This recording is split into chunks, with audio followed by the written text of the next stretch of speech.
Hello, dear and valued MotorMatters viewers. What do we have here? Indeed, it is the new Ford Puma. And look at it in red. It looks sumptuous. This is a B-segment SUV, and it is in the parking lot of the Cape Town International Airport garage. But that doesn't matter because look at it. It's absolutely gorgeous. And it's saying, "Drive me, Will. Drive me." And much to Alan's chagrin, that is exactly what I am going to do. And now, having driven it, I can say that, just showing you some shots of these cars, it's a great drive. It really is. Surprisingly firm and sporty. I touch on that a little bit later on in the video, but fantastic fun. Alright, dear and valued viewers, I'm now sitting on the inside of the Puma. This is the Vignale, ST line Vignale, top of the range, 617,000 Rand, give or take, with a standard 1 litre turbo EcoBoost motor producing 92 kilowatts, 170 Newton meters, and it is mated to a 7-speed auto box. Front dash, as you can see, is entirely digital, which is great. We have a flat bottom steering wheel on this particular version, and what you can't see is the windshield, which is actually double laminated, said to make the car a little bit quieter. Unfortunately or not, we actually haven't had a lot of time to be able to create our usual videos that we do outside of the car, so I'm doing it inside the car, and I'm inside a parking lot, for which I apologize unreservedly. The Puma, as we know, is basically an SUV. Ford say it's not an EcoSport replacement, but really it is. And the familiarity of the EcoBoost, EcoSport, it's always Eco with Ford. The EcoSport, the infotainment system that we are familiar with from the EcoSport, makes its presence felt on this Puma. Latest gen, very nice, adds a whole bunch of stuff, and you can basically set up a whole bunch of your safety features on the car via the controls you've got via the driver assistance, etc, etc. The one thing we couldn't find out is how to turn off the lane keeping system, because it says you can have it on aid or alert and aid, but you can't have it off. So it's just something to note that when you're driving around, maybe there'll be an update somewhere along the line where you can actually turn it off, but don't be surprised when the car tries to keep you in your lane. It's not a bad thing, it's a safety feature, passive as it is. Vent controls, wonderful, because you've got knobs that you can turn to turn them up and down, so it's all manual. I like that. Obviously this full climate control, just push the button and it turns itself on and off as you go. And we have a 7-speed box, and just down here we've got these controls, and this was the interesting knob here, because if you push this, it tells you can have different types of driving modes, which on a car like this at entry level is quite cool. And if you pop it into trail mode, it actually turns all the traction control off for you, so there's some intelligence there as well. Other than that, actually on the road the car is quiet, it is comfortable, and dare I say it, it's a little bit sporty. The ride is firm, not unpleasantly so, and communicative. So when you're driving along, it lets you know that you are on a bumpy road, but it doesn't make it an uncomfortable experience. So I would think that when we get this vehicle, hopefully for a longer period of time, if you take it off-road, that we can actually spend some quality time on some dirt roads, where I think it's actually going to be quite a competent vehicle indeed. Headspace on the car, actually pretty good. I've got quite a lot of room where I'm sitting here as a front driver.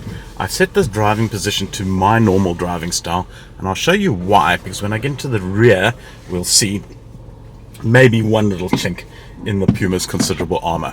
But above me, we have the panoramic sunroof, which is massive, and it's a double version. And if you open it, it extends all the way to the double version. That is a 17,100 Rand optional extra on the Vignale, the top of the range Puma. Let me jump out and show you what I was talking about in the rear of the car.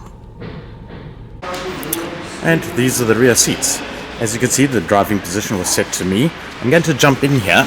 I'm going to close the door so we don't have too much noise going. And I'm just going to say, unfortunately, I'm sorry about the lighting, guys, but you can see my knees are actually right up against the driver's door. If I sit right back, I've got a little bit of room here. So it's not massively roomy in the rear here, I must be honest, compared to some other segment cars. But remembering this, of course, is a B segment vehicle. So what is nice is that the Vignale has these wonderful plush seats, which are actually very comfortable. And on the passenger and driver's side, you've got a massage function. So there's a lumbar support massage function that caresses your back up and down as you are driving. And over long trips, I have to say, it just eases that little nickel you get in your back that seizes up as you sit for hours and hours in the vehicle. So maybe a little bit small in the back, if I really am nitpicking. But really, it's offset by the rest of the comfort that the car offers. The upside, we'll get to the upside of the space right now. And when I'm talking upside, powered tailgate, okay? But look at this boot. It actually is quite big. There's a party trick, however. Let me just take my stuff out and show you that what Ford have done is they've made a deep dish for you where your space saver wheel would go. You can take that out, or just leave it on the side, and then you actually have enough room here to put not one but two sets of golf clubs vertically in the car.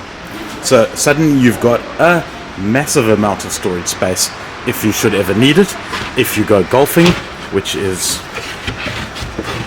as far as I'm concerned, a crime against humanity, but there you go. And I think this is a substantial sized boot, so that's the trade-off. A little bit less legroom at the back for the passengers, whole bunch more practicality in storage of the car. The rear of the Puma, distinctive.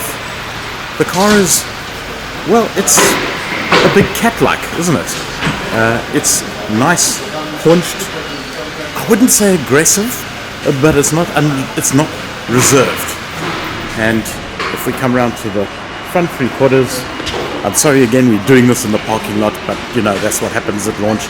I particularly enjoy the headlights.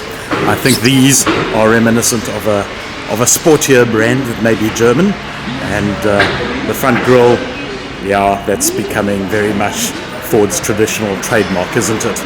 And 18-inch alloys on the Vignale, the ST line, which in my mind is the one to go for, because you have a bunch of additional toys that they throw in with a model upgrade.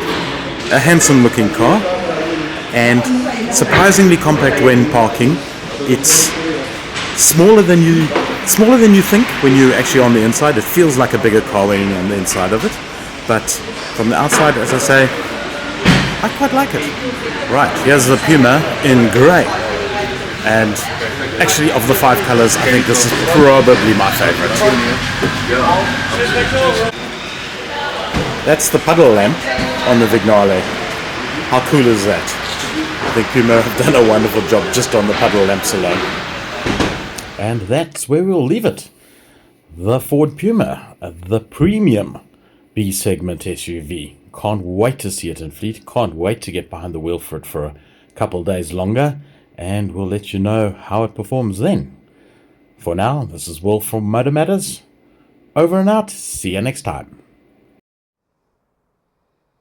My name is Michael Pashut, and I'm the proud owner of Change Cars and the host of the TV show All Things Motoring. I'm even prouder to work with Alan Rosenmeyer of MotorMatters, your #1 review specialist for all things new. If you are looking for a new or used car, if you're looking for advice, visit changecars.co.za, and I promise you, you will get the best advice from the best dealers in South Africa.